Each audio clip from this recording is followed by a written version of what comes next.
Hi, I'm going to talk today something I'm going to call possibly Nathan's universe, or the universe according to Nathan. It's going to be longer, probably split into two parts, I don't know. And I'm just going to speak from the heart. I want to open up with a quote, though, that I found, and it's by Dr. Seuss. It says, "Be who you are and say what you feel, because those who mind don't matter, and those who matter don't mind."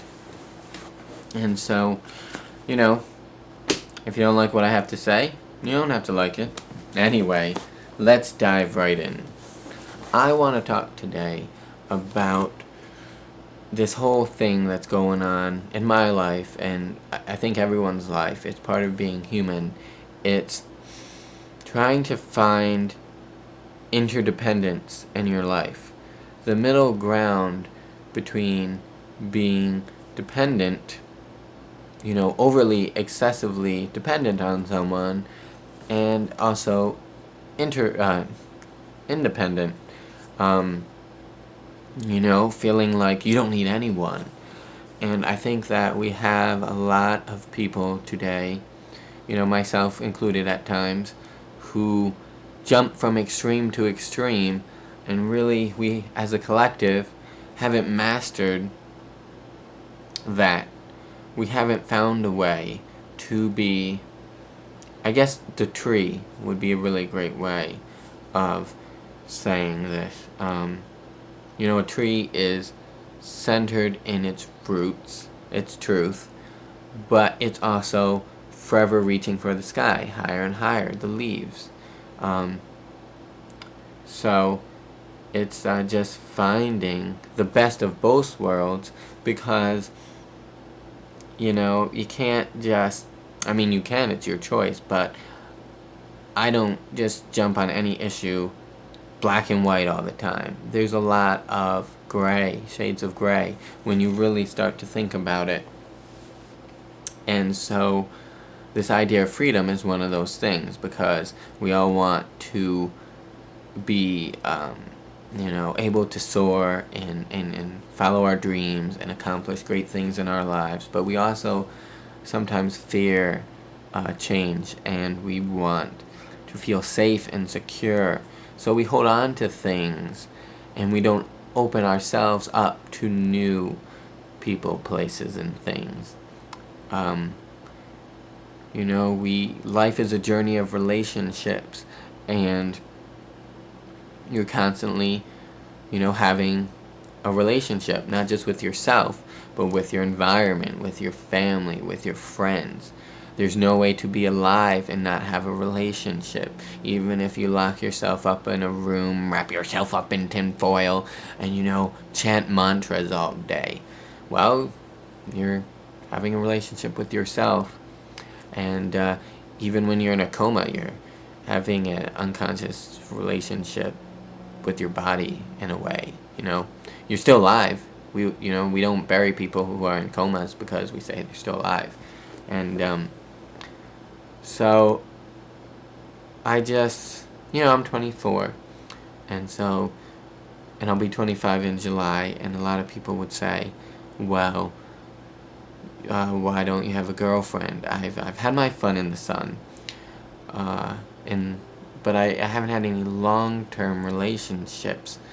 And one of the major reasons for that is that I'm not going to become the type of person who forces his girlfriend to like everything he likes. At least I hope I don't become that type of person. And I also don't want to be the type of person who changes everything about himself to match. That merging. They're like Janjo. They've lost their self-identity.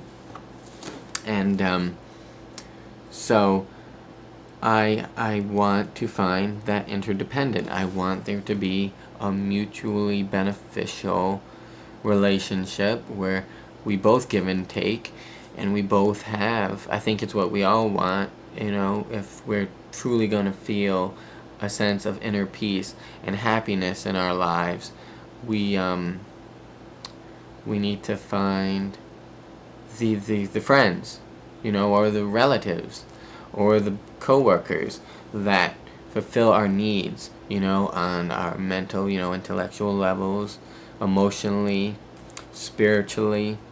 And the trap is we're bombarded by friends, family, society, government, TV, saying, oh, you gotta find that special somebody, that one. And I think that when you have that one, you're attracted to others because you're trying to stuff everything you want into one nicely wrapped gift with a bow on top, and it can't be that way.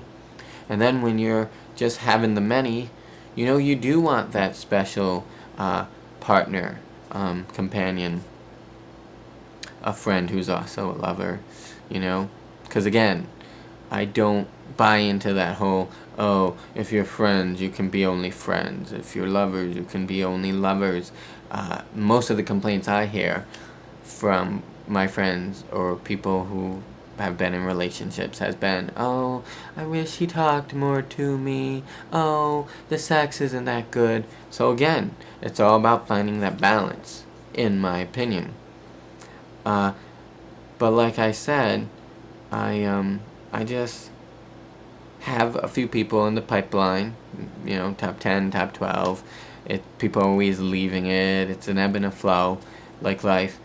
And recently, I've just been thinking about a few people, but there's this one person who, again, has been or is currently in a relationship, and it's easy to have that person become your safety blanket, your baby blanket, if you will.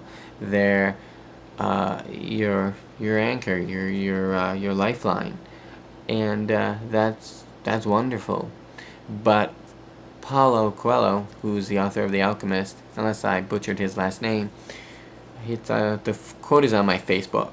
It says, "We can only fully appreciate life when we are able to take risks." So we're always going to have regrets and resentment when we don't open ourselves up to the newness of life. It's not winter 365 days a year.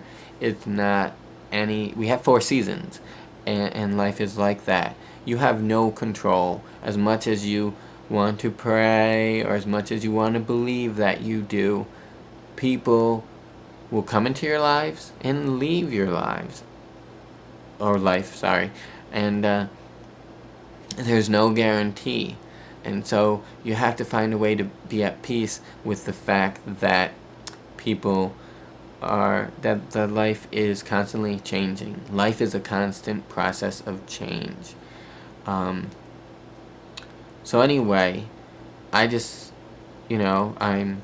kind of frustrated because, to me, I really want an opportunity to get to know that person and get to know a lot of people. There's a lot of people in the state of Rhode Island and in the U.S. and internationally that I have met and would like to get to know, but like I said, it's difficult to open yourself up. It's difficult to be vulnerable, and it hurts when people misunderstand what you were trying to communicate and don't want to take the time to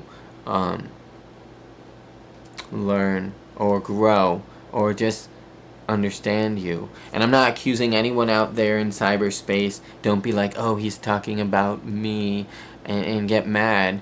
Or if you do think I'm talking about you, because there is someone out there that I'm obviously talking about, call